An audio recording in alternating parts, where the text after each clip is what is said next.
بعد انطلاق البث الرسمي لقناة 1 الجزائرية وانطلاق قناة الفجر 2 على نايل سات من جديد، كنت حابب اعمل معاكم فيديو على سبيل التوضيح والتأكيد، وزي ما احنا معودينكم على كل ما هو جديد.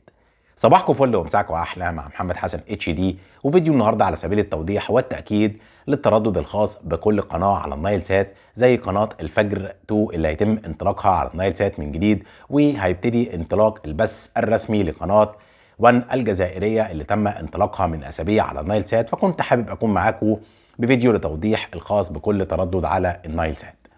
ودايما بتذكر حضراتكم ان فيديوهاتنا عبارة عن فيديوهات توضيحية تعريفية في كل ما هو جديد وحصري في عالم الترددات والقنوات، فتابعونا عشان يجيلكم كل ما هو جديد.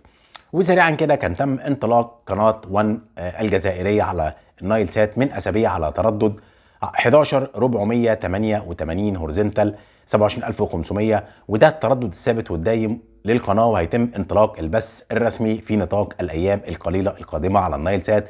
فخليكوا على نفس التردد، هيتم انطلاق البث الرسمي قريبا، وهيتم انطلاق قناة الفجر 2 قريبا إن شاء الله في بداية 2024، والعدد المهول من القنوات اللي هيتم انطلاقها. فتابعونا عشان يجيلكم كل ما هو جديد على تردد 10922 فيرتيكال 27500، ومن المحتمل ايضا يكون التردد اللي هيتم عليه قناة الفجر 2 على تردد 12645 هوريزونتال 27500 ضمن باقة قناة الفجر اللي موجودة على نفس التردد الفجر دراما. فكنت حابب اعمل معاكم الفيديو على سبيل التوضيح والتأكيد.